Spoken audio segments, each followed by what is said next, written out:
First, Bud Kennedy, Mr. Bud Kennedy, food columnist for the Fort Worth Star-Telegram. Thank you very much for being here. Thank you. Too close. Celestina Blok, and it kind of started with Celestina. Celestina is an alumni of the school, and we thought it'd be very, very cool to kind of have her promote her book, Lost Restaurants of Fort Worth. So, I read through it, and it was a great book. So if you haven't seen it or read it yet, you will after today. And Chef John Bonnell, restaurateur, owner of Waters and Bonnell's Fine Dining Cuisine. Chef, thank you so much for being here and taking time out. Chef Russell Kirkpatrick, general manager of the Riata. So we have a very diverse group that's in front of you. So please take advantage of the Q&A time. But really, without further ado, Ms. Blok is going to present her book and some of the things, the research and that sort of thing that she developed during the course of this. And so without any further delays, I'll leave it up to you. Thanks, Chef. Hello, does this work? Can y'all hear me okay? Okay, thank y'all for being here. This is awesome to be able to come back to the culinary school. Y'all have got really nice digs here than when I went. I went in 2010 and it's grown significantly. This is really cool. Just a little bit briefly about how this came about and myself. I grew up in Fort Worth.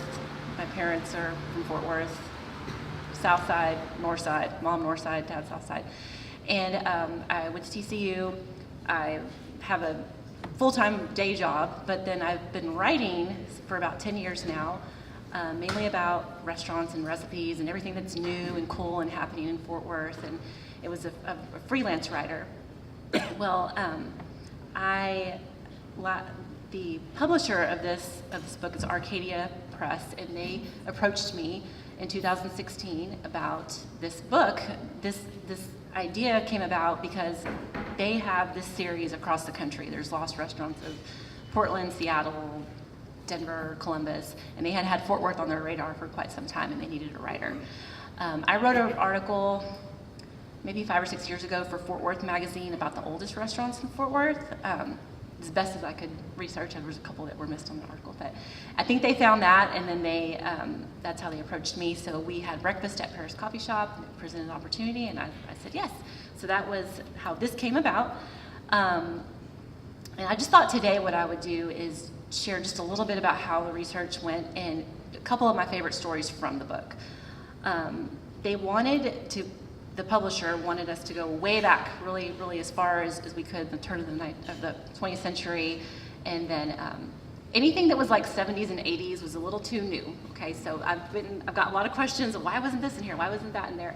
And by all means, there could probably be 3 or 4 volumes of Lost Restaurants in Fort Worth, but they wanted 15 to 30 restaurants. There's 26 in here. Book would not be possible without the guy next to me right here. He's been covering restaurants in Fort Worth for decades, and I definitely sourced Star-Telegram archives for this. What I did is interviewed folks around town, business owners, longtime residents, and took a tally of restaurants that kept coming up. Immediately, I got maybe 50 or 60 restaurants, a list of them, and they were like, you've got to have this, you've got to have this, you've got to have this. So how we narrowed it down to fit into the window of what the publisher wanted was anything that I could find photos for that I could use. You can't just go on Google and start, saving photos. That's not how it works. You've got to have permission. So photos I could use, and then credible sources, whether it was interviews from folks that were still alive and associated with the restaurant today, be it family members or former employees, or articles that I could cite, or even, from decades ago. And so it's all compiled in this book. And so we cover everything from the drive-in era to all the cafeterias and cafes, and as early as Seabold Cafe, which was around the turn of the century, in the downtown. And then there's everything from Jimmy Dips, which some of you may know now, and there's a lot of young people in here too. So like some of you in here, if you look through the book, you're going to see restaurants that you more than likely you weren't even born before when they were around, okay? So, like me, I've only been to 2 in the book, and I was a child, okay? I was a child. So I know people look at me and they're like, well, how are you gonna write this book? Like, it was definitely dependent on a ton of research. I spent hours and hours and hours at the library, online, looking at archives. I went to UTA Special Collections, put on the white gloves, had the magnifying glass, looking at film, that I had to put away my belongings and put these gloves on and be closely monitored by their staff there to look at these negatives, and then choose ones that are in here. So anything you see that's UTA Special Collections in here, I actually had that negative and was looking at it and chose it for the book. So that's kind of the hours and time that went into this. And what I learned, being someone that today is constantly trying to keep up with everything that's happening in Fort Worth and everything new, is how interesting Fort Worth's restaurant scene was 80 years ago. I mean, 80, 50, even beyond years ago. Just a couple quick stories of what I enjoyed. I interviewed Pam Benson. Pam Benson, her father was Dave Benson, and he had dozens of restaurants in Fort Worth and bars, and he had Lone Star Drive-In. And so drive-ins were, like I said, I wasn't born, my parents weren't even born, but they were a big deal in the 50s, and I think he opened his first one in 1949. So apparently there were specific drive-ins that folks went to. Like if you went to Northside, you went to this one. You went to Poly, you went to this drive-in. You went to Pascal, you hung out at this drive-in. And so it was quite the scene. And so I thought that was so interesting that was where you wanted to be on a Friday night or Saturday night. I interviewed our former mayor, Mike Moncrief, and he was definitely on that scene. He went to Carlson's drive-in and religiously on University, was where all the TCU folks went and the Pascal folks went, and folks revved up their cars just like you see on Grease and Happy Days. I mean, that's like what it was here in Fort Worth, which boggles my mind because it's nothing, I don't know where that happens now with the restaurant scene. So I interviewed a former cop that was kind of patrolling these drive-ins in the book. His name is Tommy Tucker, I believe. And he had some interesting little tidbits about how the kids, he always called them the kids. The kids were good. They were good for the most part, but they had to kind of keep them in line, you know, and it was definitely a lot of egos and showing off. I think Pam even said you would like press your bicep against, the guys would like press their bicep against the door, which is hilarious to me, like to show off their biceps. But anyway, you know, obviously the bacon burger was a big deal at Carlson's. Yeah, so I mean, we would do that now. And so the drive-in era was really cool to me. The car hops were like glamorous girls, and it was like a coveted job. And you know, if you look, there's pictures in the book where they're wearing like these kind of satin outfits with a little pillbox hat, and the pants were shiny, and it was like a really sought-after gig. So that was a story that I thought was cool in the book. Another cool story is I interviewed Steve Murren Jr. So Mr. Murren, he's very big in the stockyards, and his father was Steve Murren Sr. He opened Steve's Cafe, where Lucille's is now, which is just down Camp Bowie. Lucille's has been many restaurants since Steve's, but I think it was 1928 or 7 that he opened it, maybe 28. And it was right before the Great Depression. This is all Steve Murren Jr. telling me this, like he was there, but he wasn't born yet either. He was talking about his daddy's restaurant. And they sold these 15-cent ham sandwiches that really got him through that Great Depression, because folks would take Camp Bowie, the road that we're on right now, they would take it from the east to drive used cars all the way to California for money. And it was like a big market for used cars in California, and this was the main highway there. So they would stop at Steve's and load up on these 15-cent ham sandwiches, and that kind of carried him through until he could get to more prosperous times, more in the 30s and 40s. By that time, they were changing to other concepts, but I thought that was interesting. And during that time, they also had car hops. They had male car hops. Apparently, those were more prevalent prior to World War II. Then all the guys went off to the war, and then that's when you started to see more female car hops. So all this stuff that, you know, it's definitely a history lesson in how the restaurant industry ties into our own Fort Worth history. One more thing about Steve's, his dad would carry around a couple pistols and a sawed-off shotgun because everybody thought they were Humphrey Bogart back then, and would come in and like do like a stick 'em up, hold up around the area. Yeah, like this was in the 30s. So they apparently, these robbers knew not to mess with Steve's because they knew that Steve was packing. So it was like a Wild West scene. It really was like the Wild West here, and they didn't want to mess with him. So he kind of had that reputation of, I'm taking care of my place. So anyway, that was just another interesting narrative from him in the book. A couple more quick things. I interviewed Walter Kaufman, who I know maybe you culinary students know of him. He is still involved. Well, I know he was involved with Fresh Point, and he's from the Old Swiss House. He was involved in the culinary school when I was here. I believe he's like 87 or 88 now.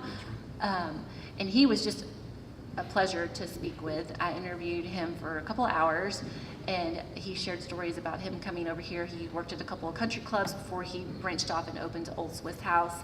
And it was just funny to hear because he said that folks in Fort Worth was very meat and potatoes. It was very just maybe some Tex-Mex, very meat and potatoes. And so when he started introducing Chateaubriand and Bill Oscar and all these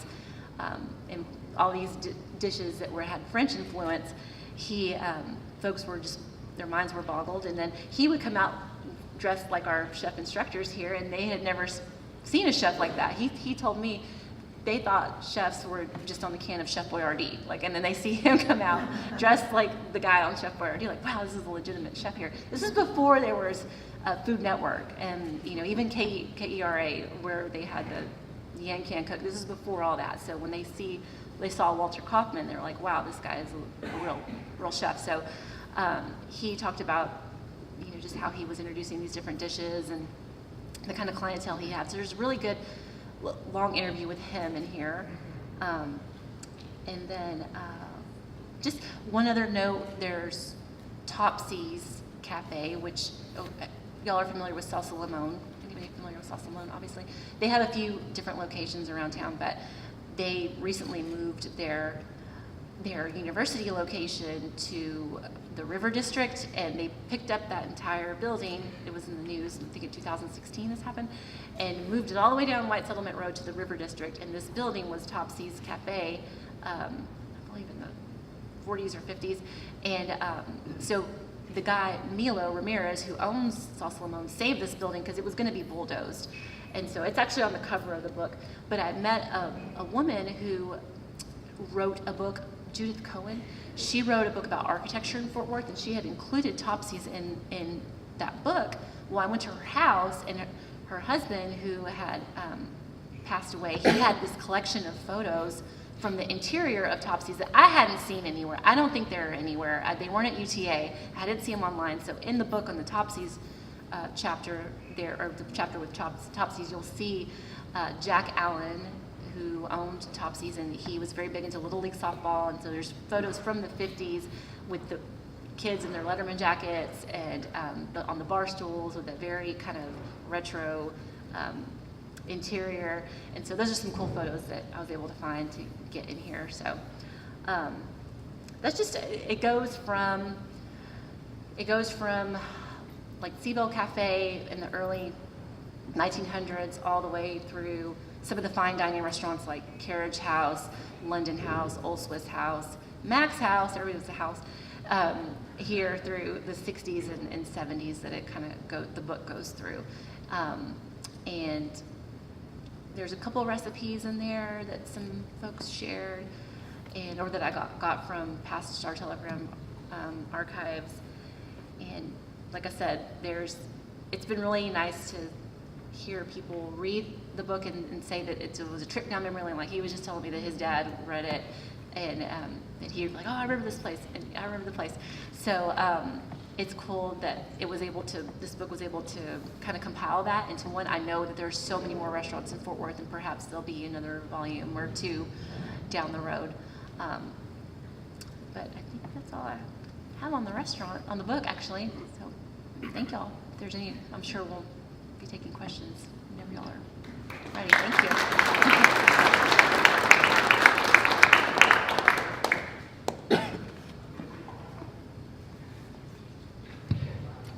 Thank you so much.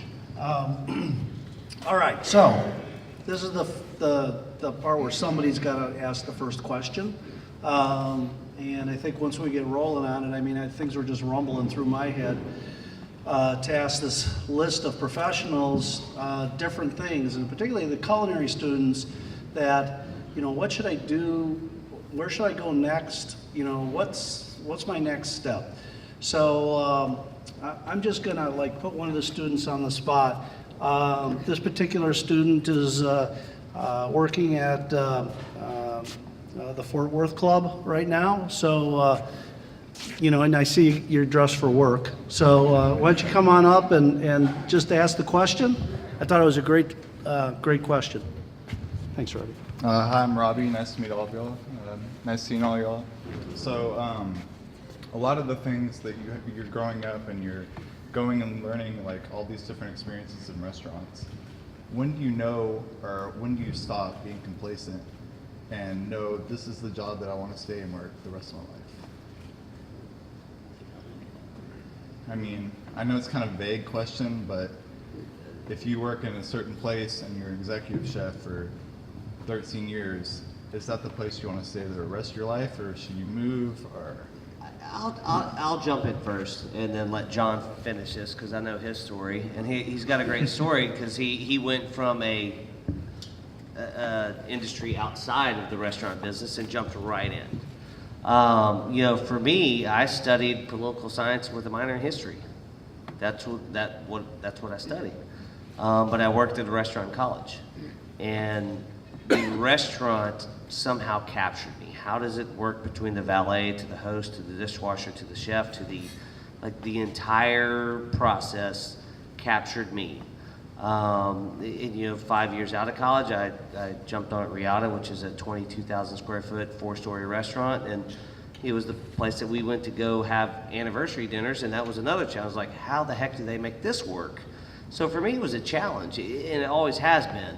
Now whether to increase sales or better, you know, fine tune some of our processes, it's always been a challenge for me.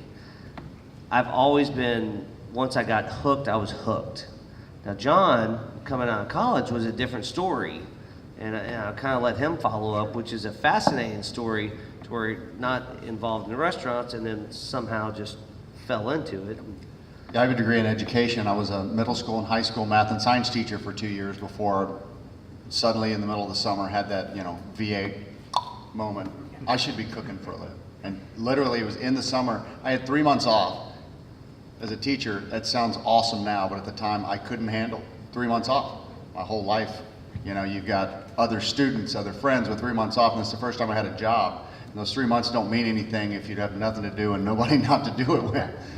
And I suddenly started thinking this is not my long-term career, and you know, the soul searching, what are you passionate about? And right about that time I was watching the Great Chef series and the Essence of Emerald. The Food Network was just starting, and I thought all I ever think about is food. All I ever talk about is food. I'm cooking all the time. And somebody mentioned culinary school on some show, and I went, culinary school? I never even thought about it. It's not that I didn't know they existed, but we didn't have a lot of culinary schools in Fort Worth, and I had never considered it. It's a vocational school rather than, you know, traditional 4-year college, and it just never come up in my family. And I started thinking about it. We didn't have a lot of internet back then, so it was dial-up research on the internet at best, AOL. I checked out a book called The Guide to Culinary Schools of the World and started reading about them, sent off for brochures through the mail, and next thing I knew, I was enrolled, and it took off. I've never looked back, and I've had more fun, more challenges. It's harder than I ever thought imaginable, but for me, I wanted to get into the industry and I wanted to learn every single thing I could possibly learn. I wanted to work every spot in every kitchen. I wanted to learn every dish. I didn't want to just stand on the grill and, no, I'll be the grill guy. I was like, great, I'll be the grill guy, but how are you making that sauce? Tell me what that one's about too. I couldn't stop. And after I felt like I got enough experience working at different places, I finally said, here's the vision for a place that I want to do. And after we were open for about 6.5 years, you know what? I want to write a book. And all right, I think we're ready to open another restaurant. I think we're ready to open another restaurant. So with 3 restaurants, we're always looking for something else. I'm sure there's going to be a day that I say, you know what? I don't love it as much as I used to. I mean, there's certainly moments that I say that, but there's probably going to be a day that I say, you know, maybe it's time to start backing out a little bit, but I hadn't found that spot yet. So to answer your question in the longest possible way, I think as long as you're still passionate and driven, keep doing it. Okay. Stay in there. When it no longer has anything for you, start thinking, you know, what kind of financial decision do you need to make?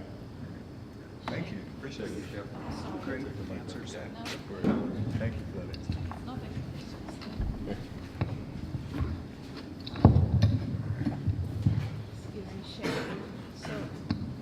You are saying that it's all about learning skills, or do you have to have any skills before that? It's not always learning and practicing and get passion, inspiration, or I'm upset like maybe I'm not a good one, I'm not a good cooker or whatever. Should I keep going on or not? Even though I have a passion, I have curiosity, I'm always trying to learn something new, but I'm still not sure if I am the one to be something or a chef. It's a tough question, and I can't answer it for you. It's got to be your answer, whether or not you still want to do this. But there are so many ways to go in the culinary industry. You don't have to be a restaurant chef. People cook everywhere in the world. People cook on cruise ships. People cook in hotels. Everybody in the world is eating, and most of them are paying for it at some point. There are people who make a living cooking in prisons, in schools, every single resort, hotel, private chef service, catering service, churches, bowling alleys. There are so many ways to go in the industry, instructors. If you find that you still love to cook, but what you're doing is not something you want to do anymore, think of other creative ways you can still pursue your passions. That's the advice I would say. If you have your skill set, if you've gotten through school and you know all of your techniques and your product ID, that is invaluable, and that'll be across the board stuff you can use in every part of the industry. But experience is the most important part. You can't just learn how to cook a little bit and say, I've got this. If you haven't been in professional kitchens, more than one at least, the experience, it doesn't come out of a book. I got a question. This is for Celestina and Bud. I love writing and I love food. How do you turn your love of writing and your love of food into writing about food for a living? He's been doing it way longer than me. Well, and it's harder than it used to be, isn't it? I mean, the thing is, a lot of people, will come up and say, hey, I want to write restaurant reviews, and we'll put them, and they do it for the tax deduction. So it's really tough to become a food writer or a travel writer now, because people are trying to do it for free, and the magazines and the news outlets don't really have to pay for it anymore.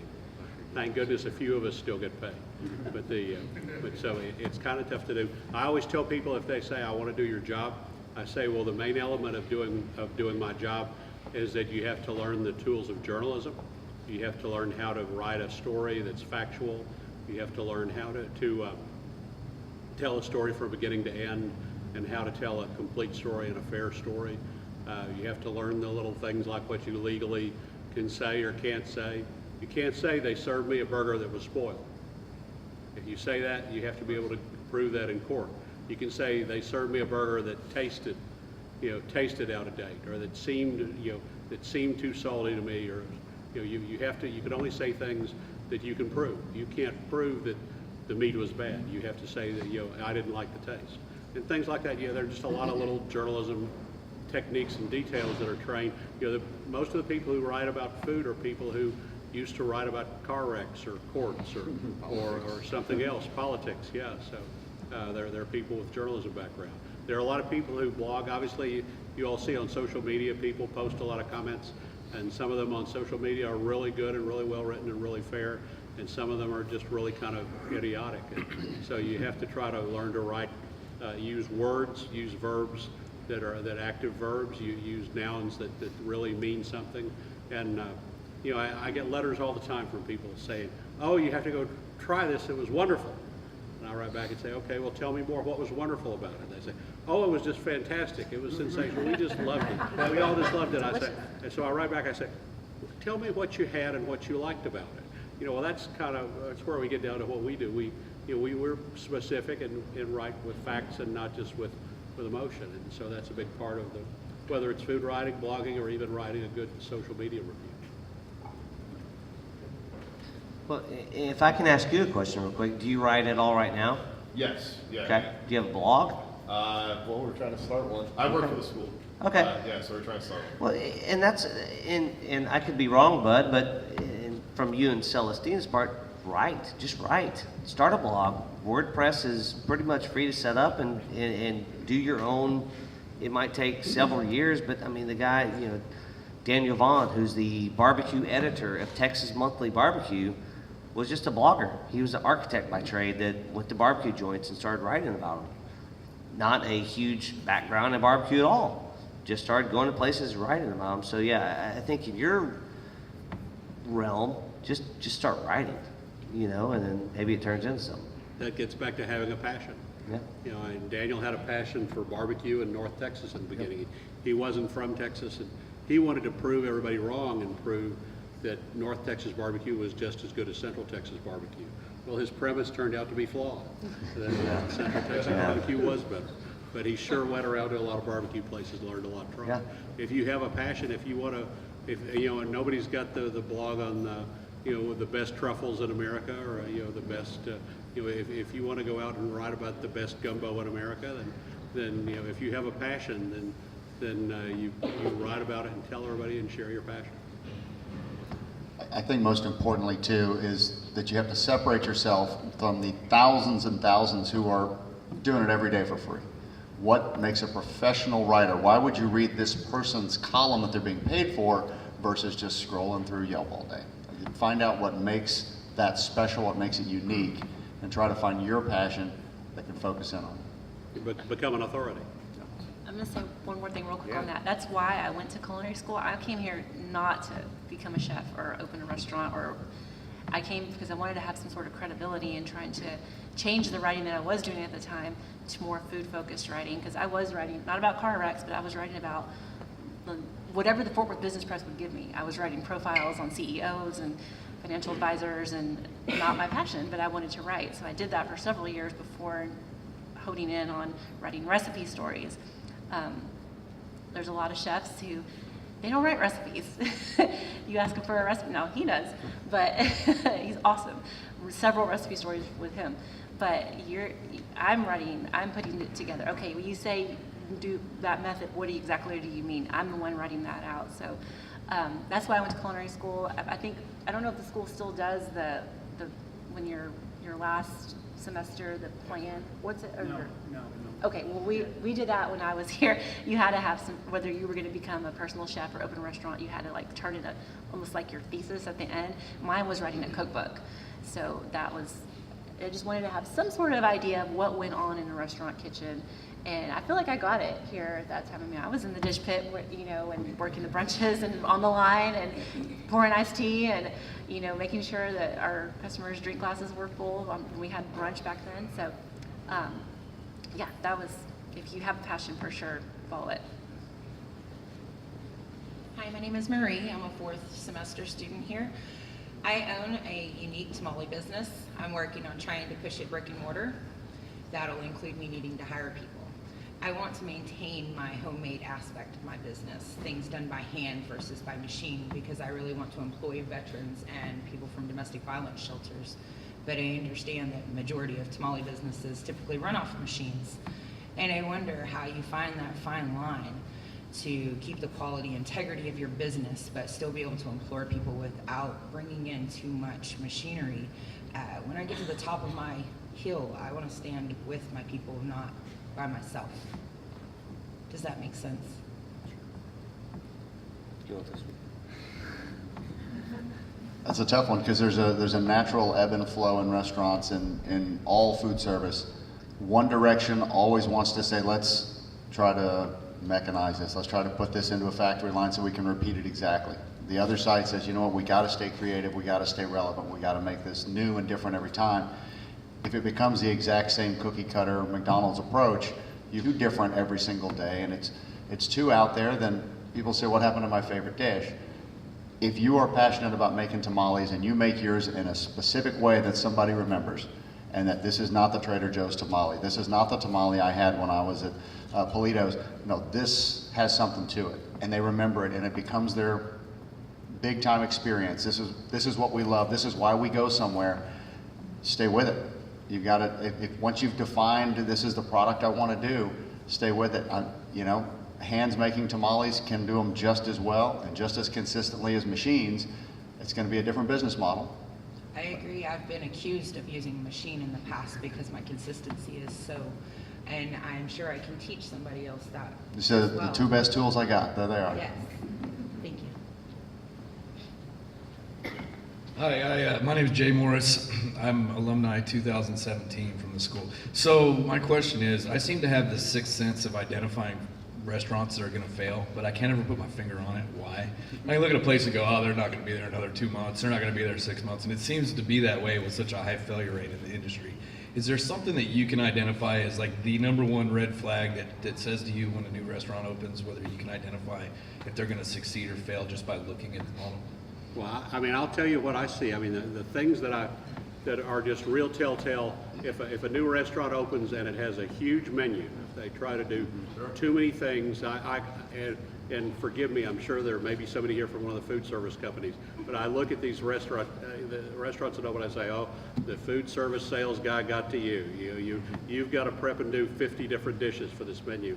You know, I mean, restaurants should open with a few dishes, do them well, and then build and add on. You know, Clay Pigeon just expanded their menu. He's been down there, 2 years now. He used to have 10 items. Now he has about 20 items. He just now expanded his menu and added it. So restaurants that try to do too much, that try to do too many things, you need to build an identity around one thing.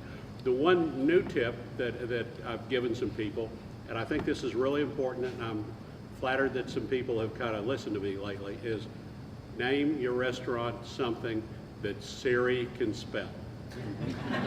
One of the worst mistakes I see restaurants make is picking a weird name, an esoteric name, and then it used to be the Yellow Pages. You couldn't find it in the Yellow Pages. Not 911. The directory assistants couldn't find the number. Now your people find where they're going out to eat right here. This is where they make all their decisions. And they look for a name, they Google for it, they look for the page, they look at it on Yelp, they want to find it on Open Table. This is where people make up their mind right here. If they can't find you here, they can't find you. And that's why I think Bernard's new restaurant is named Paris 7th. At 7, yeah. I mean, there's a salon right behind us here called Envy. The letter N, the letter V. You will never find envy when you say envy. It's very difficult. So yes, catchy names certainly help. The thing I usually spot in a restaurant if I say this one's never going to make it is everybody in that restaurant I've seen at least 10 other restaurants. From the manager to the chef. If they've worked their way through 10 restaurants, they're probably going to work their way through another 10. So a lot of times we can look and just see alumni and say, the captain of the ship is not probably leading it very well. Well, and so maybe 2 weeks ago, Texas Monthly came out with their top 10 new restaurants of 2017. Piatello, which is Marcus Pazley's restaurant, made it. It's the only Fort Worth restaurant on the list. So I texted him, because we're friends enough to tell him this. I was like, hey, look back at 2014, 4 of the top 5 new restaurants that year closed. 4 of the top 5. In 2014, they closed. So I think a lot of mistakes that with new restaurants they make is restaurateurs or chefs know their concept, they know what they want to do, they know the price point they want to have it at, and they just do it. Instead of thinking 5 years down the road, what do I want to be? Do I want to be a downtown restaurant? Am I going to open a French joint right next door to a French joint? Am I downtown? I'm going to be dark on a Tuesday, Wednesday, Thursday, or am I going to be busy? What's my seating capacity? Like, you nearly have to work it backwards. And I think a lot of brand new restaurants, man, you have your passion and you know what you want to do and you just drop it in somewhere. And 18 months later, you look back and you're like, oh my gosh, there's nobody here on a Wednesday night. Because I'm a French restaurant in a neighborhood that nobody is coming to on a Wednesday. And that makes me think about knowing your market. I mean, I talk to a lot of people. I talk to wonderful numbers of restaurateurs and chefs who have great passion for their food. And they call me over and over and they say, I cook up my food. My food, everybody loving my food, but nobody coming to eat my food. Why nobody coming to eat my food? And it's like, you open in a neighborhood where people are not interested in what you're cooking. The market is not there. And if there have been people who try to bring in regional specialties. They bring, Iowa pork tenderloin or Arkansas pork barbecue or something like that, and they try to bring it to some place where there are not a lot of, if you run like alumni groups here, you can find which zip code has the most Iowa people or which zip code has the most Arkansas people. It's really easy to do. Don't open up a chowder shop. Don't open up a Boston chowder shop on South Hewlett. The market's very different, and knowing the people in your neighborhood and location and what they want is very important.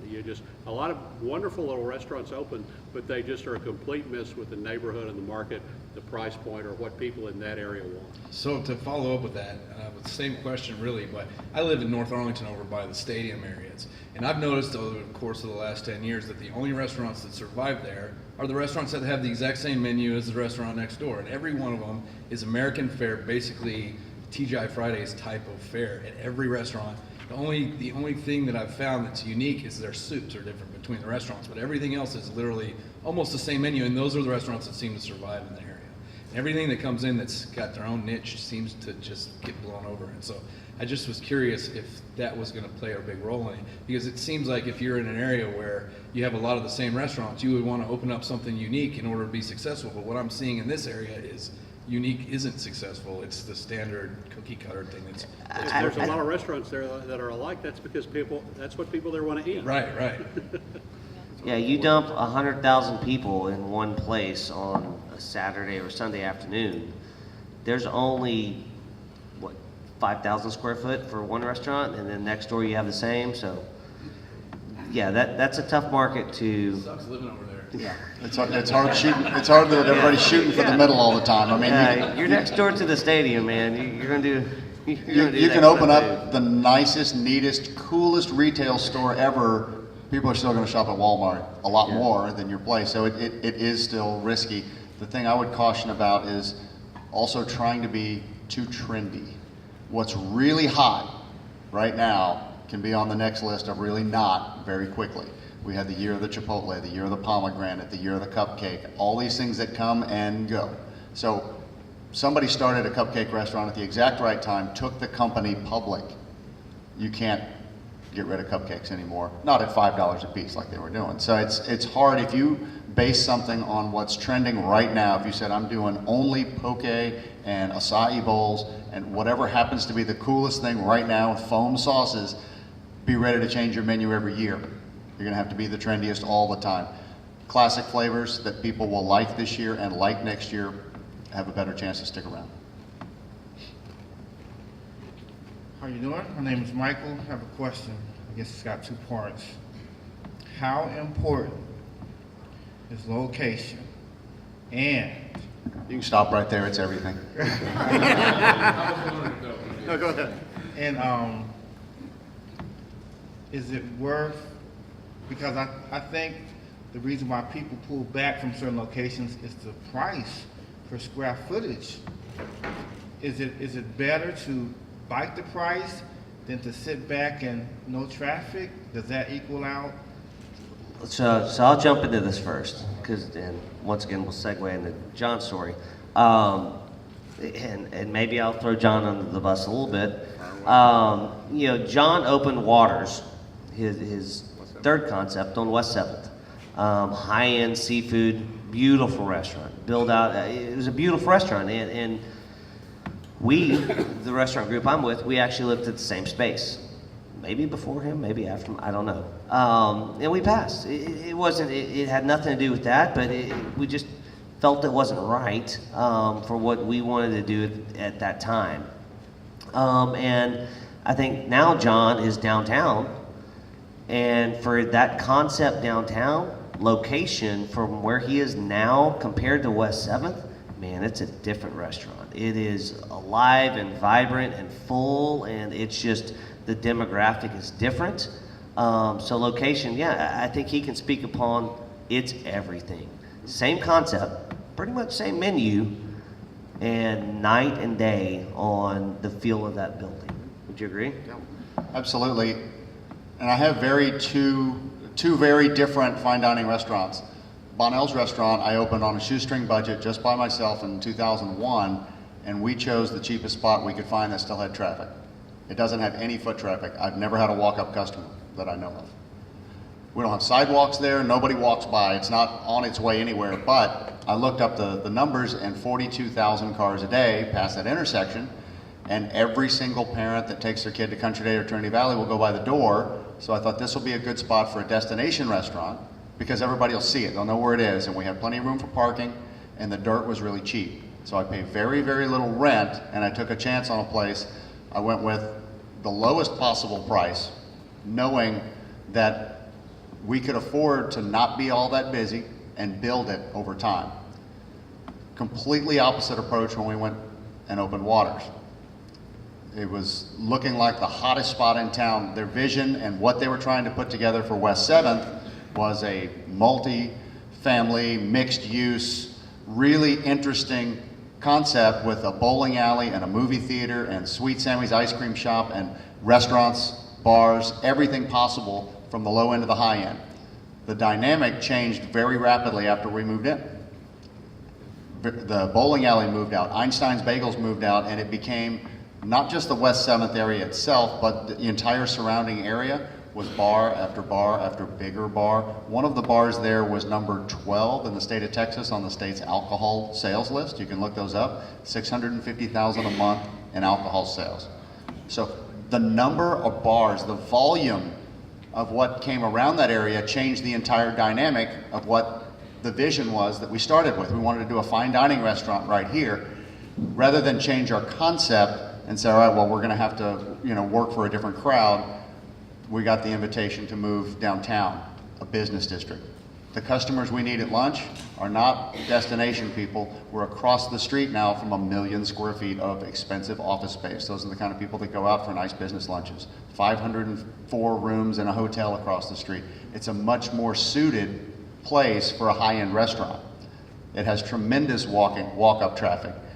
I would rather pay more in real estate to guarantee the traffic than to start over the very, very slow way at Bonnell's. It took us a long time to build our customer base. Everybody's gonna try you once, and then you slowly build up your customer base, and it took us a long time. I'm glad that we still have cheap rent out there, but it's a very different kind of place.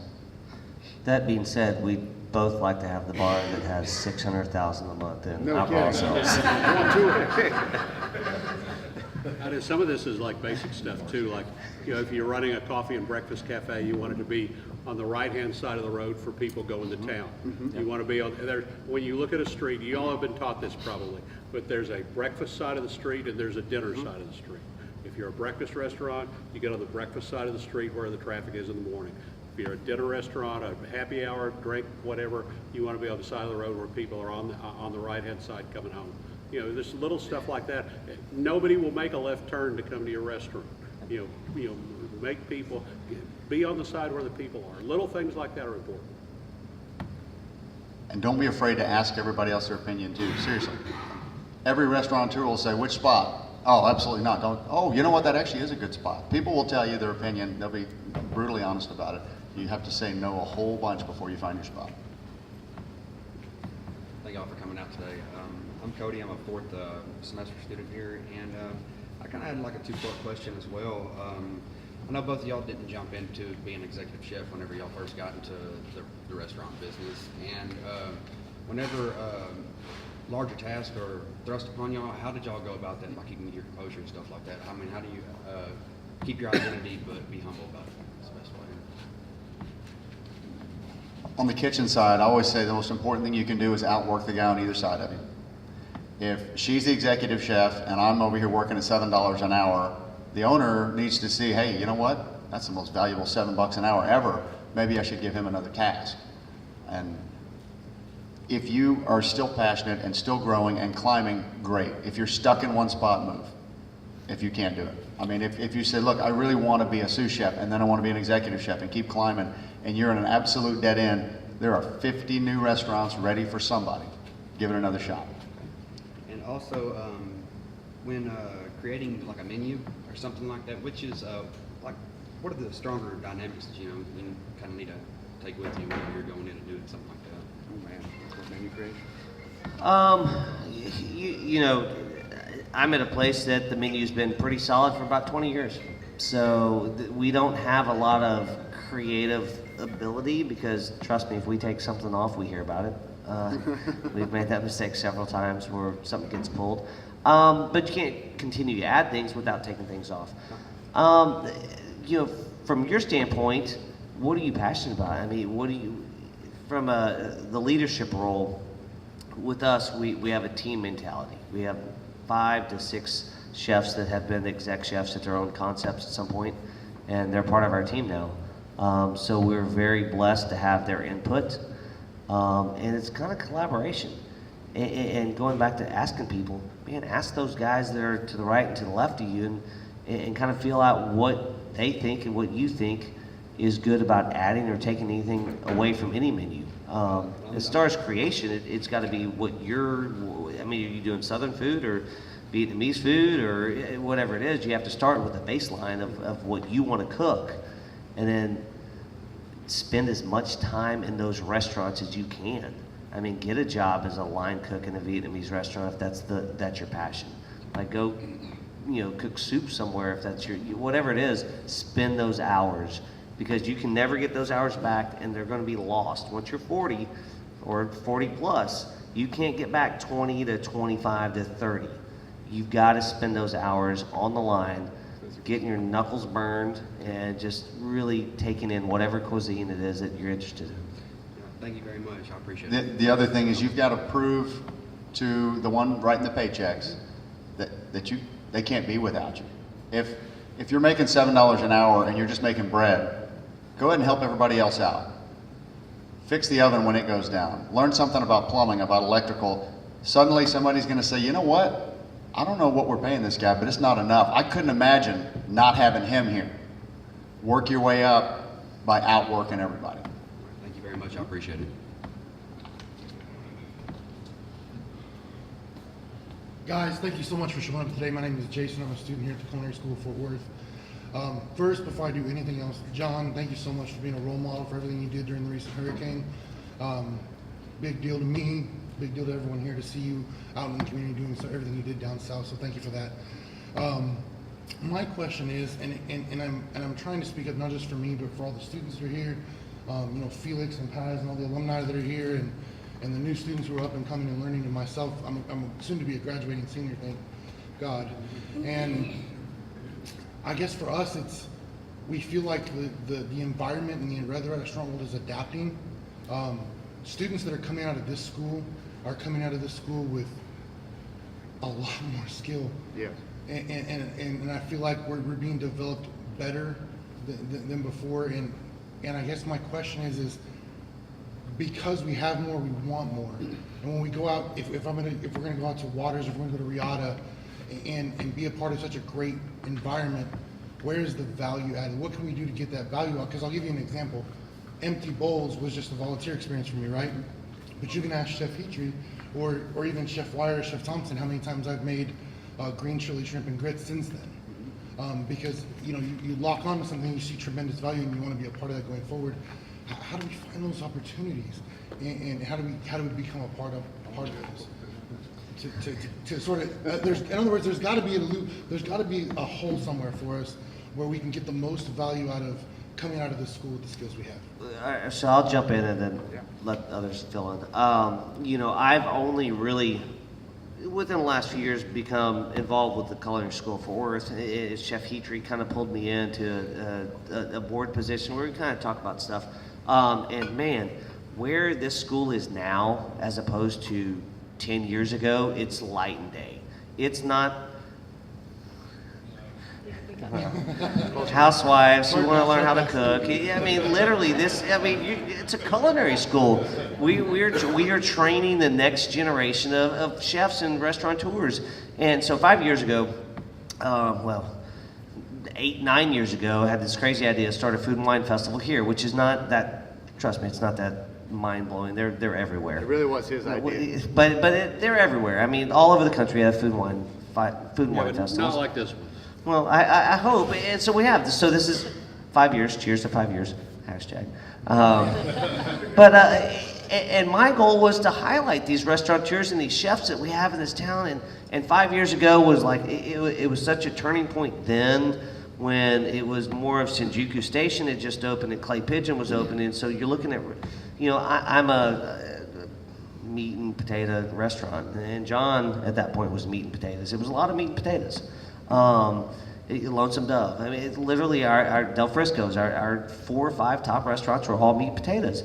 But you're looking at, and Shinjuku was opening, and Clay Pigeon was opening, and now, this 5-year anniversary, the last 6 months has been like this explosive growth of the Clear Fork restaurants and everything that's going on over there. There are restaurants, and the Fort Worth palate continues to expand so much.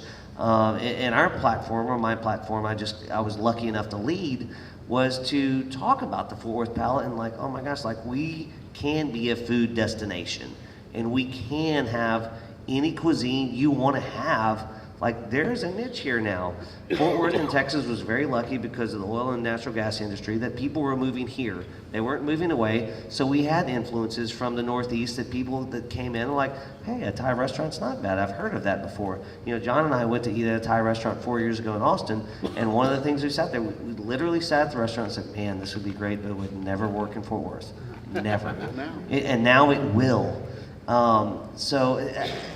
I think as far as getting your feet wet and jumping in, man, there are so many opportunities right now for you guys, and the accreditation you're going to have coming out of the Culinary School of Fort Worth, like really holds some value at this point.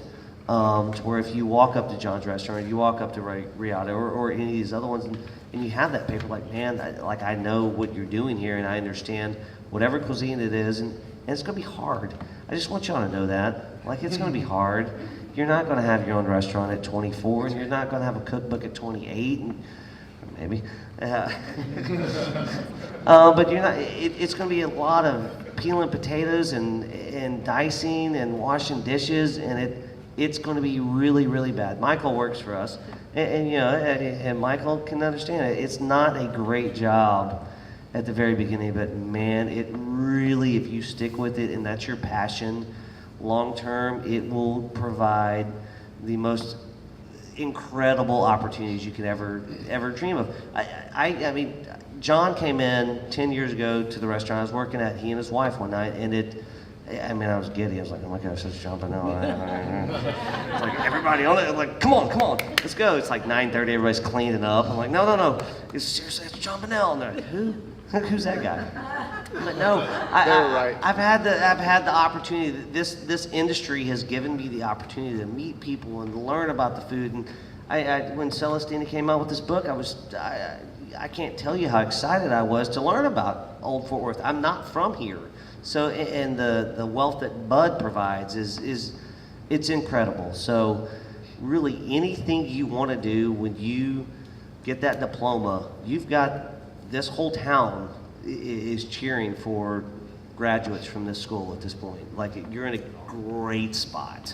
The best thing I can say to do is just immerse yourself in the entire food scene. Volunteer for the Fort Worth Food and Wine Festival. You could probably be a volunteer at all 6 events. You will start to meet all the different chefs, and you will see all the different samples, all the stuff, just like you saw at Empty Bowls. That's one event. There are tons of them. Go to work at a restaurant that's in your wheelhouse. If you really want to learn something about Thai cuisine, there's quite a few Thai restaurants. Jump in one and be willing to go in from the very bottom, work your way around. If you want to be on the fine dining side and you want to go to the Southwestern, there's several restaurants that fit. I can't guarantee you there's a job opening at all of them. Jump in on one, find a team that you can work with, outwork everybody. The more experience you have, the better. Culinary school is this great acceleration of your experience, but experience is required. There's plenty of people in the industry who are the top of the game, like Thomas Keller, who never went to school. He just got a job at a restaurant and kept going. He's the best of the best. This is the guy I look up to the most. He didn't have to go to school. He went all experience. The experience is required. You got to work thousands of hours, and a lot of them aren't that glamorous. They don't. At your graduation ceremony, they're not handing out Food Network deals and book deals and ready to line up for the Today Show. That kind of stuff is really fun. It's neat to go on TV, but I've been on TV over 100 times and never been paid once. It's just cool factor is great. Realistically, TV is a very, very unlikely way to make money in food. There's only a handful of people that make a good living cooking on TV. Most of the ones you see on TV are not making a lot of money doing it. So be realistic, use the skills that you've got here, get in a kitchen, learn what the hours are like, learn what the holidays are like. It's hard, but the hard is what makes it so much fun. All right, thank you so much. Hi, I'm Felix, 2017 alumni here at the Culinary School. So being so young and getting this amazing experience to go to school, having all the skill set, some weaknesses and strong suits and what have you. Being so young, I feel like there's a request to idolize people, and I just want to know, like, I listen to podcasts, Anthony Bourdain, Emeril Lagasse, what have you. How do you know who to idolize? If it's the guy working right next to you that's working his tail off for cheaper than what you're getting paid, or do you idolize somebody way bigger than you? I mean, I just don't know how to go about that. I guess figure out what it is you want to do and idolize the one who's doing it the best. I mean, I look at Thomas Keller and I think he is the greatest perfectionist in restaurants. His books are unbelievable.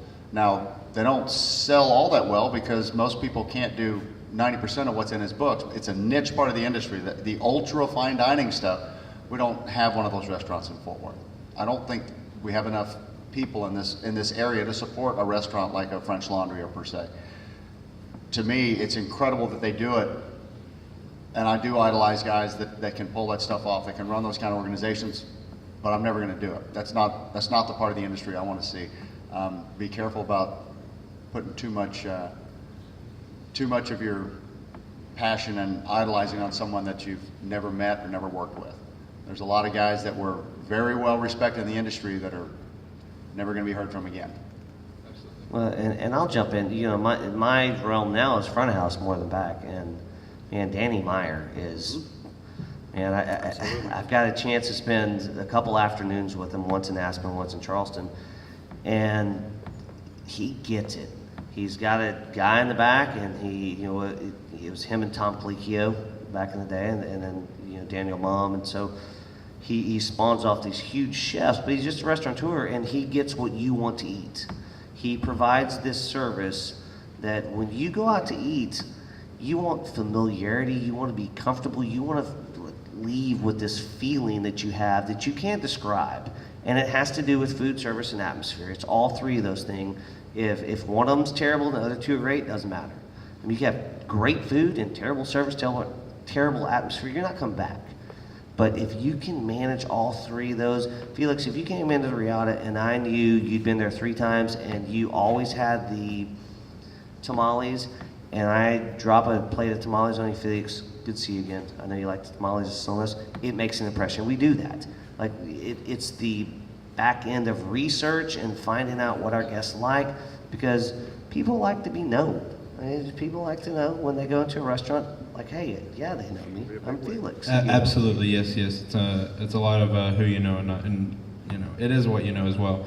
But I told these chefs here, we have to give a little bit about ourselves whenever we first get here, and I told them, I'm only 18 coming into culinary school, and I want to see my name in lights. I want to do something that no one else is doing, and I know that it's going to take quite a bit to get there. You actually said you wanted your name to be a household name. Nothing wrong with having that kind of drive and that kind of passion, that kind of vision. But don't feel like it's just gonna drop out of the sky. Absolutely. Work as hard as you can, as long as you can, and get as much as experience as you can. Surround yourself with the kind of people that have that kind of drive too. If you're around a team that's just as complacent as could be, and look, we get here when we get here, and we make the donuts, and we go home. That's how it works. It's probably not the place for you. If you're looking for the most financially stable, I don't really care much anymore, I just want to make my money, maybe that's your restaurant. It sounds like you right now want to shoot for the top. Dive in, surround yourself with people that are really good, and just keep going. Well, and real quick, how old are you, 18? I'm 20 now. 20, I'm okay. 20, yes. So things will change, trust me. Things will change. When I was 20, I wanted the same things. Maybe when I was 35, I wanted the same things as you. You get old enough, like, things change. I'll tell you this. Chef Mark Heatrey could have his name on any billboard in town. If he wanted to be the EC anywhere here, he could. But he spends his time developing new chefs. That's what makes him happy. And so you got to find what makes you happy. You know, the older you get, you're going to find that things change dramatically. I mean, me and my family are a foster family. We have foster children in our house. That's more important to me than being whatever I thought I wanted to be at 35 or 30 or 25 or 20. So just push as hard as you can on what you want, but also when life gives you that curve, follow that curve and follow your passion. It might not be a household name, but if it is, come back and see me and sign your cookbook for me. Heard that. I had something so profound, and it was the golden. That's all right. Yeah, everything changes faster than you can imagine. When I first started, I thought more than anything, I want to be on TV. So I want my own show. I want to be on Food Network. I'll be honest, I am so glad that none of that ever worked. I would not want a TV show for anything right now. How many people don't pay for TV service? Right? It used to be we only had 3 channels, so everybody watched all the same shows. Food Network came out, I was, oh my God, there's a Food Network just about food? Now there's tons of them. Nobody watches live TV anymore, they're all blogs. It's changed so much that I'm thankful every day that when I was trying to be on TV that it didn't work out. I guess I'll shoot for a Netflix series. How about that? There you go. Thank y'all so much. Hello, good afternoon. My name is Michelle, and I am an alumni. I graduated in December, and I'm a little bit older, starting in the culinary industry. I have cooked for a long time. I love recipes. I love family recipes from my own family, and then from other people's families. You go to an event and people will bring different things, and it's like, oh, this was my grandmother's recipe. She's made it forever. I enjoy that. I would like to someday write a cookbook. How do you get published? I mean, I don't have like a blog. I'm not a professional writer. So how would I go about, pitching that to someone? You may be able to Go right ahead, author. Well, mine was a unique circumstance because I was approached, which that's why I knew I had 2 weeks after I agreed to do this, I wrote this in the book, I found out I was expecting my first child. So this was definitely, I'm a believer in God's hand that this cookbook, or this book came to me, the opportunity came to me. But I know that you can, Chef Bonnell teaches classes at the extended education at TCU. They have classes there on how to get your book published. I would start just here in Fort Worth. It's probably less than $100 to take that course. It may be one night or it may be a course of over a few weeks, but that's a good place to start, just to learn about the process. Definitely study cookbooks, learn how recipes are written, study the style guides of how to write recipes, and then from there I would think that you would want to hone in on what the actual topic is going to be. I mean, you go look at and now you've got to look on Amazon. I mean, the bookstores are few and far between now, but you'll see that it's just as much about the cover and the idea than it is about the content too. You can look into self-publishing, even if it's something small and local or something, maybe it's something through an organization that you are a part of, just to start there and say that you've done this and now maybe you're ready to progress to this. So think about starting small while you think of your bigger ideas. And then I have to say kudos to you at Riata. I had my wedding reception there. It'll be 4 years on March the 15th. Awesome. And every special event, that's where I go. And I feel like Fort Worth. I grew up in Fort Worth, and when I walk in the doors, I'm like, it's great. I don't care what I eat, what I do. I just feel like I'm a part of the Fort Worth culture when I go. So y'all do a superb job. Well, what you do. We're tremendously blessed. I can't tell you our staff, and talking about, you know, chefs, gosh, it's all about your staff. I mean, you could be the best cook, the best GM, best restaurateur in the whole world. It's your staff.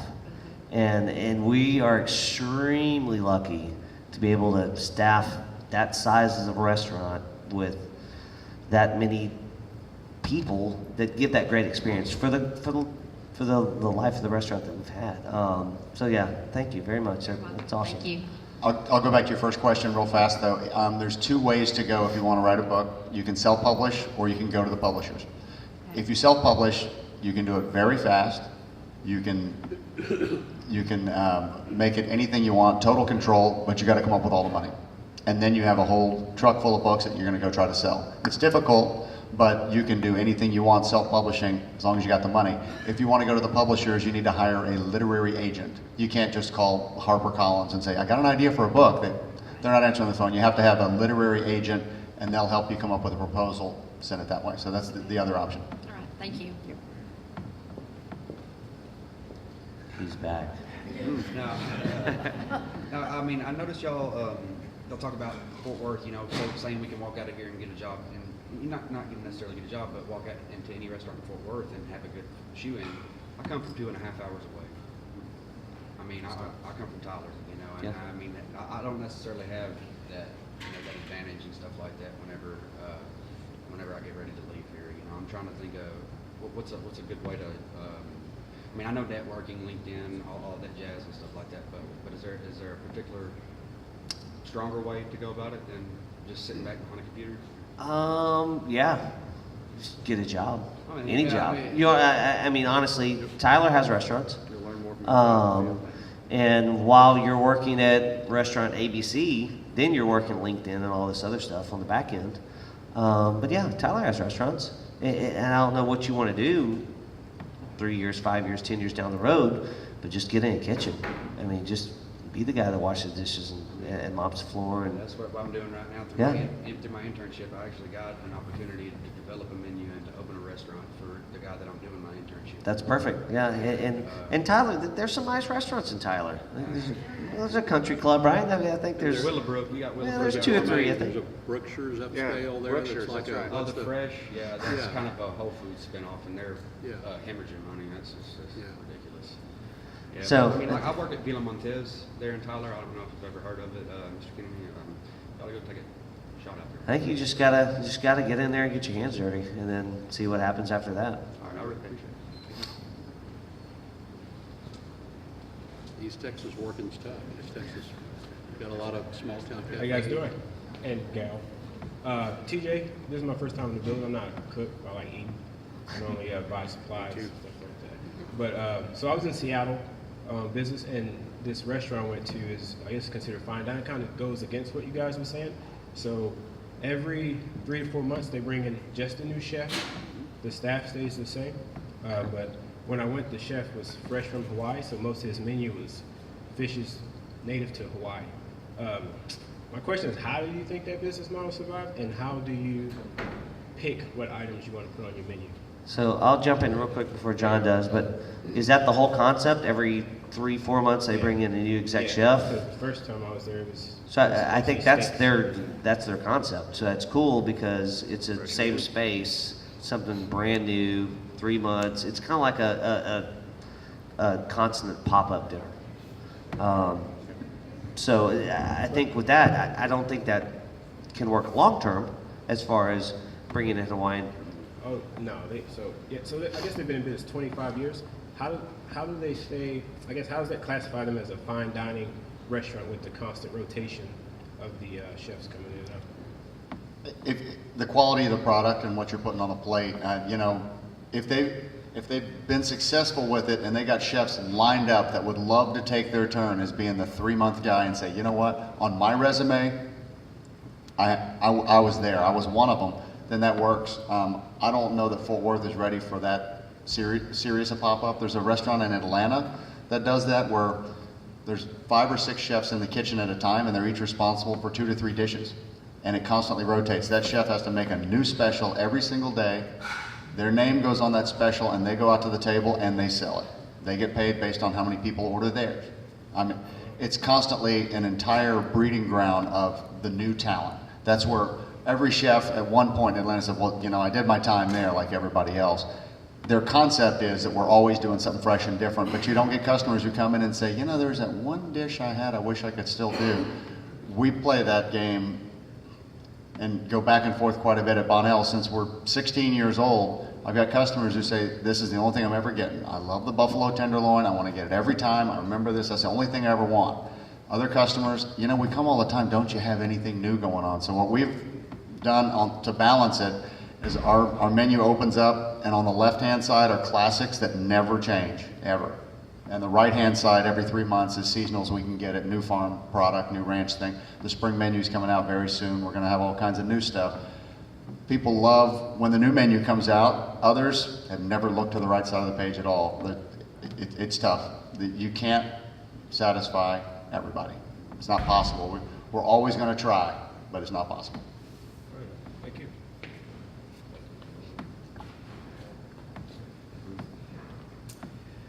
Well, thanks again for coming out here.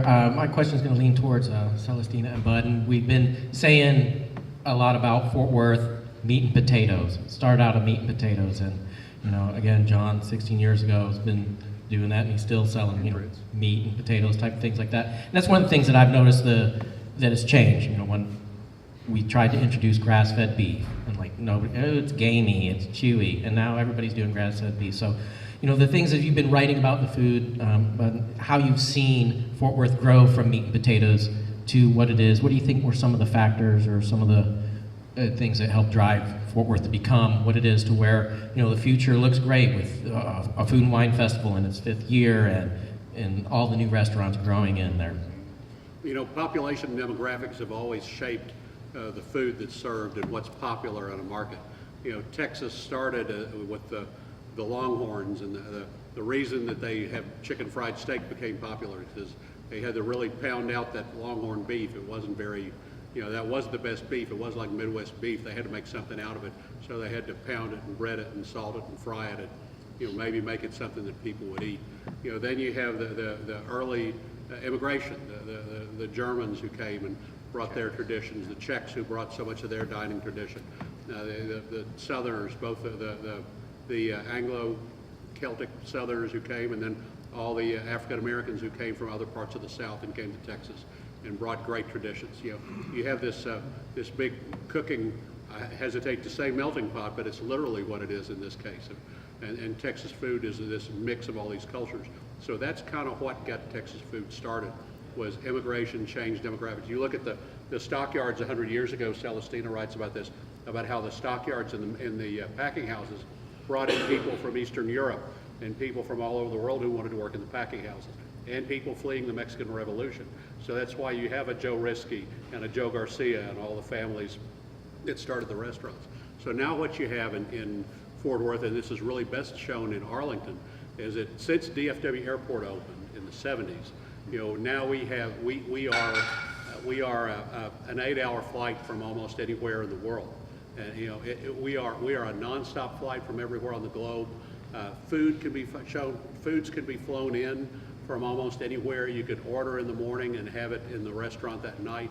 You can have it from anywhere on the planet almost, and have it flown in. And you have people coming here from all over the globe.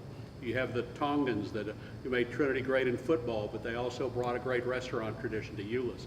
You know, you have all these people who have moved to Dallas-Fort Worth and have come here and have brought food traditions and started new food traditions here. So that's why you have Filipino bakeries, and, you know, why you have, you know, and of course the Vietnamese who came to Texas, you know, after the Vietnam War. You know, that's really what now it used to be that the third most often spoken language in Texas was Czech. It used to be English, Spanish, and Czech.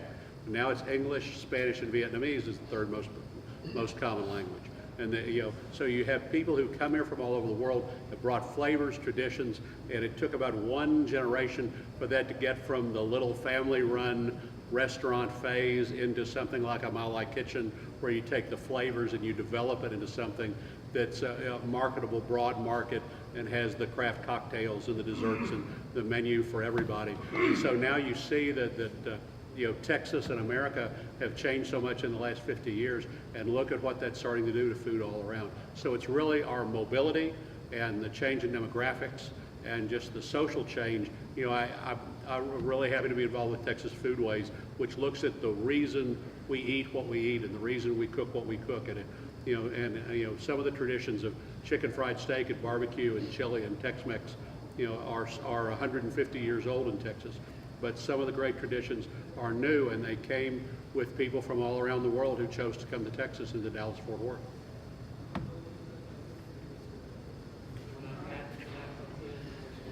Okay. Wow, that was great. James, can you hear that? If I could ask one question of the audience real quick. Just show hands, who's ever eaten at Riata, Bonnell's, or Waters? Show hands, okay. Who's eaten there more than 3 times? It's about the same. Who's eaten at Texas Roadhouse? And more than 3 times? The thing that I see in Fort Worth and everywhere is, man, just eat independent. It's not bad if you work there or go there, but to have that creative ability, we have so many great independent restaurants. And my son, I've got an 11-year-old, his favorite restaurant is Texas Roadhouse. He loves it. And the butter and the bread, it's great, trust me. It's the #1 chain. It's great. But I go there on a Tuesday, they're packed. Every day I walk in there, they're packed. And when I leave the restaurant downtown, I walk by great independent restaurants and look in the windows, and it's sparse. So just put your money where your heart is. I hope that some of y'all, I think most of them have to get to work, I guess. But just coach and teach and develop those guys to put their money where their heart is. And there's a lot of great independent restaurateurs out there that could use some bucks. Facebook likes don't pay the bills. All the chain restaurants are almost the same concept, just with a little different, graphic on top, from Chili's to Outback to Bennigan's. Look at the appetizer section. It's fried cheese sticks and some kind of wings and some kind of a nacho and some kind of a layered dip or queso. Then you have this many burgers, this many chicken sandwich type things. They are all the same concept because they're shooting for the middle. How many people shop at a cool place versus are going to Walmart, Sam's, and Costco exclusively? It's okay. There's room for everybody in the industry, but if you're passionate about food, show it. Look for the people who are doing something different. Hey, parting comments, Celestina, Bud? I'm just thankful to be able to put this together and not to be able to work with guys like everyone here at the table. I'm constantly learning, and they were talking about passions earlier. It all started with a passion where you guys are talking about, sweeping and chopping potatoes. Like, just as far as the writing, I was writing about anything and everything that anyone could give me. So no matter what you do, if you want to write a cookbook, just try, just do something to start, and then you'll gradually go from there. Thank you. I just want to point out that we are, for Celestina's sake, for history, where the culinary school is now, this is what used to be Kip's Big Boy on That's campus. right. Had the big boy out front. We are here at the home of the Big Boy, the double-decker burger, and that's if you want to get into burger history. I can tell you how the double-decker burger with special sauce was a part of roadside Americana that started in California. That was a California tradition. The mustard burger came from, so we could go into all that, but we're right here at the home of the Big Boy. Turn into Shoney's at one point. Any parting comments? I know you kind of closed a little bit, but No, just, I think some of the students should side, but thanks for coming out. Thanks for listening to us four, I think, could sit up here in Babylon for a couple days, but, if you're a student, just follow your heart, just be passionate about it. It's going to be hard. It's going to stink. It's going to be really, really tough, and understand that, but if you know that going into it, as any of your parents or family members can say, whatever they do, the first few years weren't good. If you're a realtor or a home builder or a plumber, it's not good. But once you kind of cross that crescendo, man, it's the best job out there. It's amazing. I love it. For sure. All right, with that, you have one last, okay. Kind of coming last minute. My name is Mike. I'm one of the first semester students just started here. Being that the goal of me and my family and friends, we're looking into going into the restaurant eventually. That is the ultimate goal. But I would like to ask you guys, what is your opinions or views or comments, and let's say if we want to start, because we don't know what menu we want to go with. So my question would be is, what is your comments or views on starting like a food truck and then kind of seeing the demographics in different areas, and that help kind of tailor your menu that way? That way it kind of helps you know what people like and things of that nature. I would be very careful about food trucks. They're trendy right now. If you want to buy a food truck right now, they're still pricey. Give it a few years, I bet you'll find some used ones really cheap. A food truck can usually only sell a certain amount of product wherever you are. You go to this food park and you're making burgers. How many are you capable of making? Maybe it's 300. Do the math on every bit of that. How many people need to get paid? Probably 2 of you in the truck. How much does hamburger meat cost? How much your buns cost? What's the permit fee? If you make 300 burgers and they're 10 bucks a piece, what's the total you could sell, minus it out? Is that enough money for 2 people? It's a very, very difficult margin in food trucks. There's only a few places you can take them. You can't park a food truck just on the street and open up wherever you want. There's only a few food parks. Ask one of the guys that runs a food truck, hey, can I volunteer and work with you once in a while? See what it's like. You're working up here and you're handing food to people down here. If you have a bad back, the food truck is not for you. They can be really cool, they can be really fun, but usually if there's 1 or 2 people operating the truck, it works. More than that, there's not enough money to go around. So if that's what you want to do, find the guys that are doing it well, see if you can jump in with them.